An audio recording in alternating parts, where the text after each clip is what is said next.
it is not the only way of living a spiritual life. And to some extent, the book was answering the question, what do we do or where do we go if we don't go to church?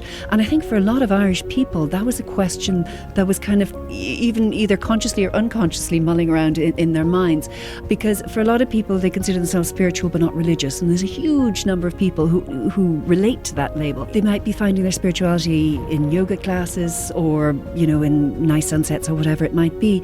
But it's hard to find a kind of a more disciplined way that you can practice your spirituality without the religious framework. It's also, there are different types of spirituality. There's also a much more internal spirituality, which is about knowing yourself, and then also your relationship with other people.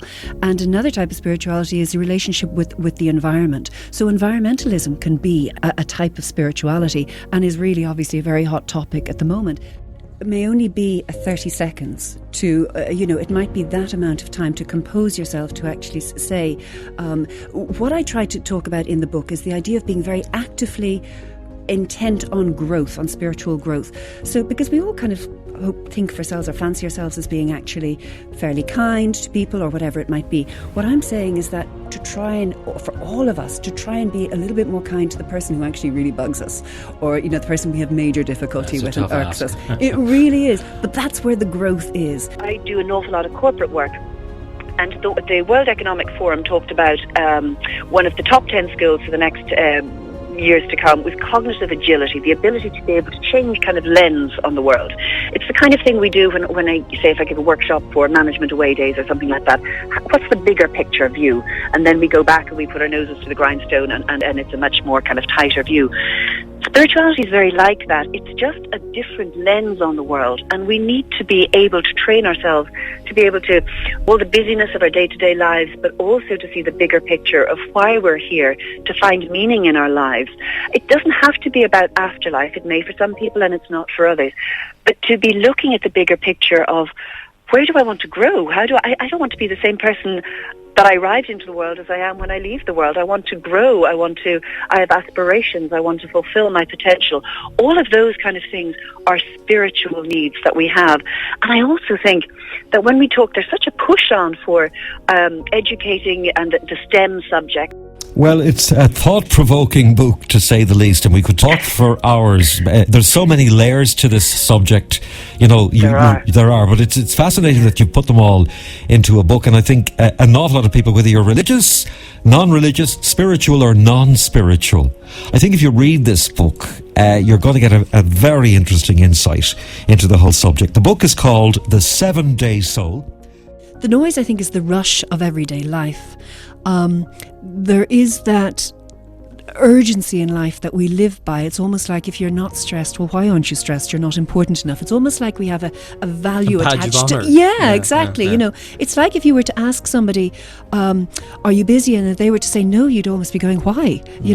And that's the way our value system has gone in life.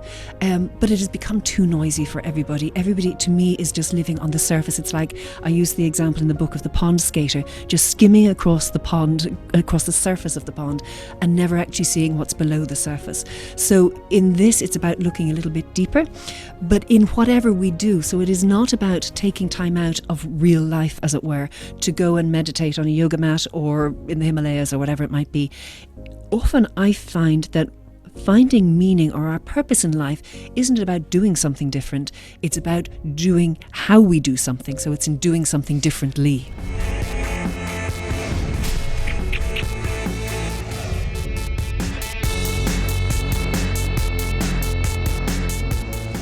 Welcome to Fabulous Jelly, where we'll be raiding the treasure chests of science, psychology and medicine to see how some of the newest and sometimes strangest developments are changing our modern world. So noticing what your stress points are, because as I mentioned, it could be late to bed, it could be no me time, it could be that actually everything's great at work, really great, but actually again, you're good at work, but actually your home life is bad and you're irritable with people at home or relationship difficulties or whatever it might be.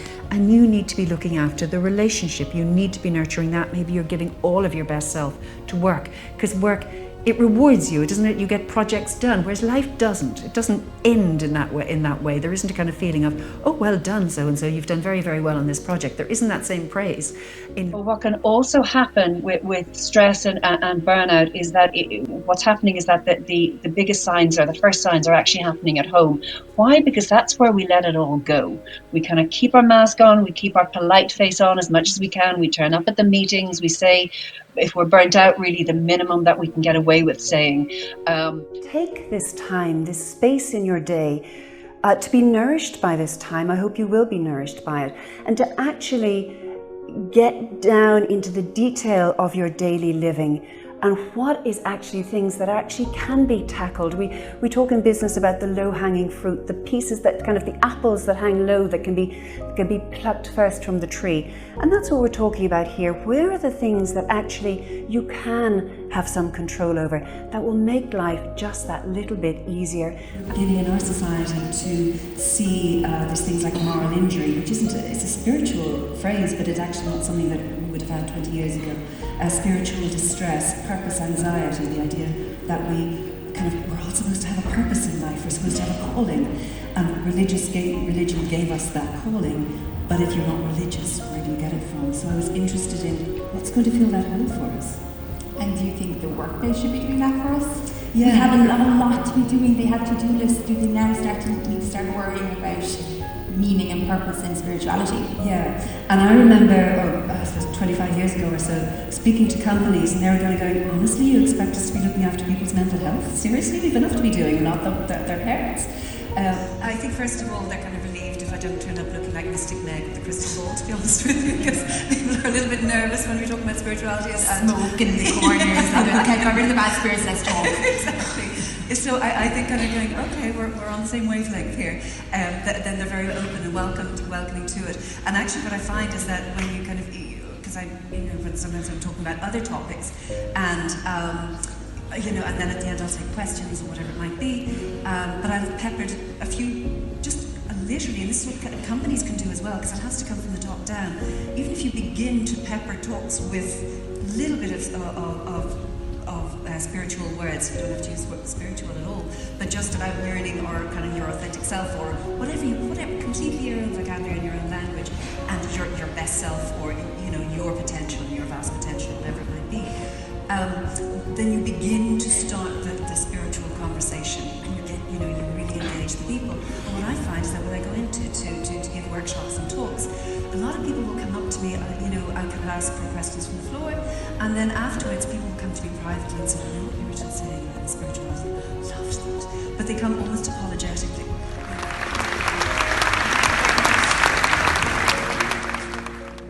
No, I meet so many people who are doing all the best things that they can in terms of looking after their physical health, their sleep, their exercise, their fitness, their family time, their switch off time, their mental health, all the things that they're trying to do as best they can. And yet they're still feeling disillusioned. They don't feel like anything's wrong with them physically, mentally. They're just feeling unfulfilled, a bit blah with life.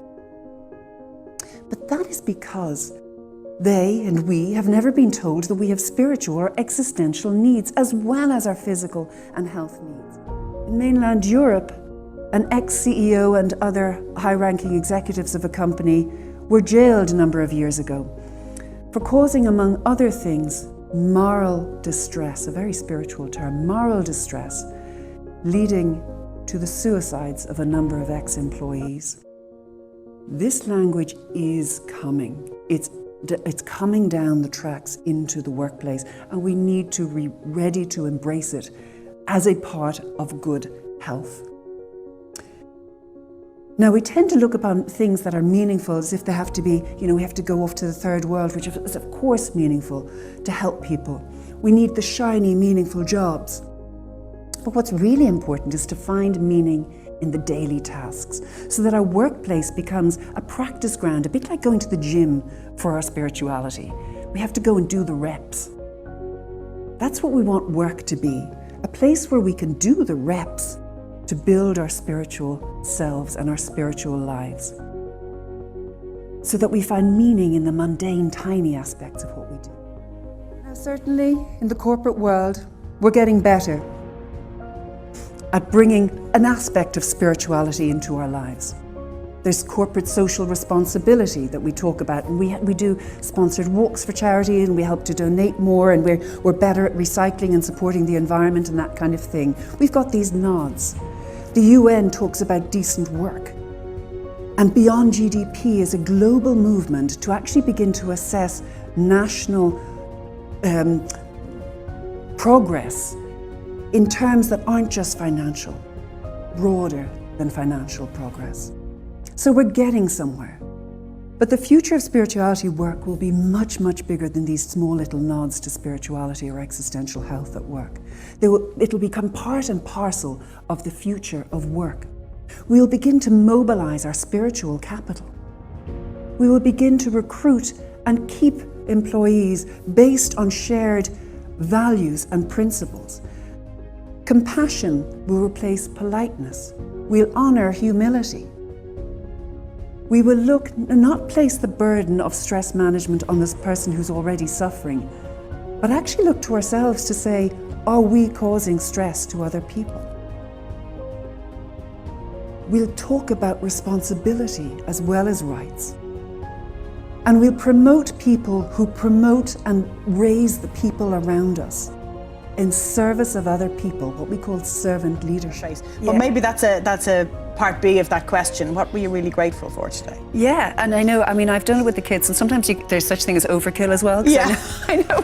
Once one of the kids... We're all tired. Yeah. And once one of the kids turned to me and said, I'm grateful that tomorrow's Friday, because you always forget to ask us on a Friday.